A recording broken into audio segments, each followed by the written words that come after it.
एक बार फिर से सभी दर्शकों का न्यूज रिपोर्टर चैनल में स्वागत है। ऐसे ताज़ा समाचार के लिए इस चैनल को सब्सक्राइब और शेयर करें।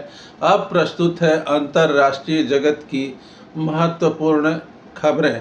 अमेरिका ऊर्जा सचिव क्रिस राइट ने घोषणा की है कि अमेरिका तेल और गैस श्रमिकों के प्रयासों से देश का उत्पादन सर्वकालिक उच्च स्तर पर पहुंच गया है, जिससे अमेरिका दुनिया का सबसे बड़ा तेल और प्राकृतिक गैस उत्पादक बन गया है। जापान के पूर्वी कांतो क्षेत्र और टोक्यो में रिएक्टर पैमाने पर 5.9 तीव्रता का भूकंप आया, जिसका मुख्य केंद्र इबाराकी प्रांत था। अमेरिकी नौसैनिकों के सहयोग से होर्मुज़ जलडमरू मध्य से तेल की आवाजाही सुचारू रूप से जारी है, जिससे वैश्विक बाजार में स्थिरता बनाए रखने में मदद मिलेगी। ब्रिटेन, ऑस्ट्रेलिया और कनाडा ने गाजा में वर्ल्ड सेंट्रल किचन के सहायता कर्मियों पर हुए हमले के मामले में इजरायली सैन्य अधिकारियों द्वारा आपराधिक जांच न शुरू करने के फैसले को शर्मनाक करार दिया है। यूनेस्को ने यूक्रेन के ऐतिहासिक शहर ओडेसा में सांस्कृतिक और विश्व धरोहर इमारतों को नुकसान पहुंचाने वाले हमलों की कड़ी निंदा की है।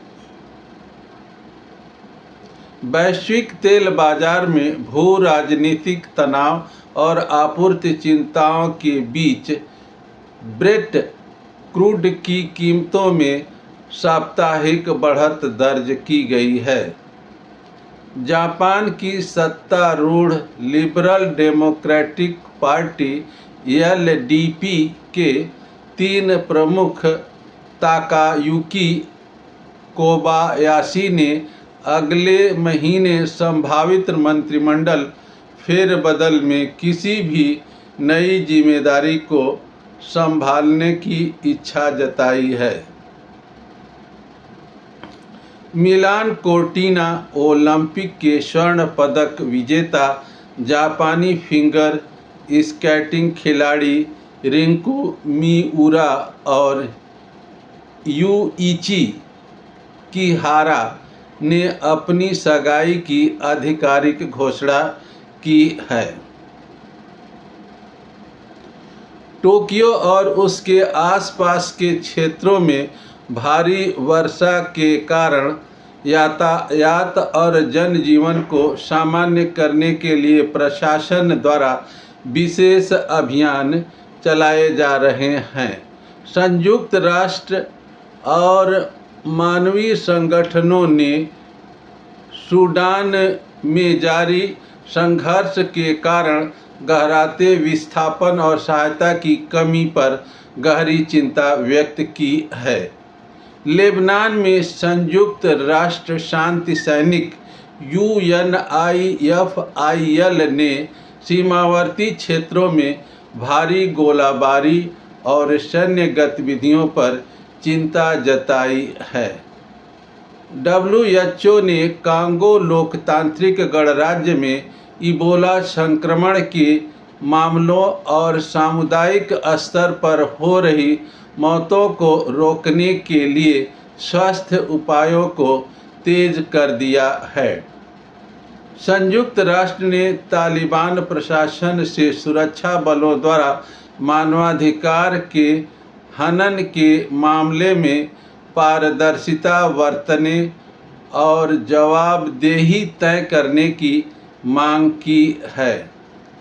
पिछले दिनों कोलंबिया में आए भीषण 7.4 तीव्रता के भूकंप के बाद अंतर्राष्ट्रीय सहायता और पुनर्वास कार्य युद्ध स्तर पर जारी है। संयुक्त राष्ट्र ने कम आय वाले देशों के युवाओं के बीच ऑनलाइन जोखिम से निपटने और डिपॉजिट सुरक्षा बढ़ाने के लिए वैश्विक कार्रवाई का आह्वान किया है।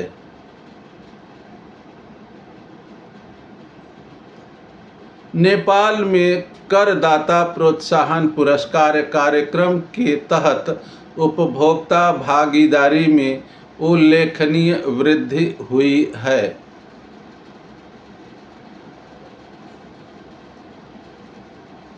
पूर्वी यूरोप में रूस और यूक्रेन के बीच कूटनीतिक गतिरोध और मैदानी संघर्ष के बीच अंतर्राष्ट्रीय कूटनीति सक्रिय बनी हुई है। दुनिया भर में मौसम के चरम बदलावों और जलवायु वास्तविकता के बीच पारंपरिक खेल योजनाओं और कृषि प्रणालियों में बदलाव देखे जा रहे हैं। अमेरिका और ईरान के बीच आर्थिक प्रतिबंध और परमाणु समझौते को लेकर कूटनीतिक तनाव अभी भी बना हुआ है। पनामा के मानव केंद्रित आर्टिफिशियल इंटेलिजेंस की दिशा में अपनी प्रगति और रैम परिणामों को दुनिया के सामने प्रस्तुत किया है। नेपाल और एशियाई देशों में बाघ तथा गैंडों के संरक्षण में वैश्विक बाधाओं के बावजूद सकारात्मक परिणाम सामने आए हैं। वैश्विक स्तर पर संघर्ष क्षेत्रों में फंसे नागरिकों और शरणार्थियों के लिए खाद्यान्न आपूर्ति श्रृंखला को सुरक्षित रखने के प्रयास जारी हैं। दक्षिण पूर्व एशिया में क्षेत्रीय सहयोग और आर्थिक प्राथमिकताओं को आगे बढ़ाने के लिए विभिन्न राष्ट्रीय आयोग की बैठकें आयोजित की गई हैं। यूरोपीय देशों में ग्रीष्मकालीन दावानल और मौसमी बदलाव से निपटने के लिए आपातकालीन दल मुस्तैद है। अंतर्राष्ट्रीय युद्धग्रस्त क्षेत्रों जैसे सूडान में भी छात्रों ने तमाम बाधाओं के बावजूद अपनी उच्च शिक्षा जारी रखने की प्रेरणादायक मिसाल प्रस्तुत की है। वैश्विक अंतरिक्ष और तकनीकी सहयोग, अंतरिक्ष अनुसंधान और उपग्रह डेटा साझाकरण के क्षेत्र में प्रमुख देशों के बीच वैज्ञानिक साझेदारियां मजबूत हो रही हैं। नमस्कार मित्रों, यदि समाचार अच्छा लगा हो तो इसको सब्सक्राइब करें, इससे मुझे आगे बढ़ने में सहयोग मिलेगा। एक बार फिर से आपको धन्यवाद। नमस्कार।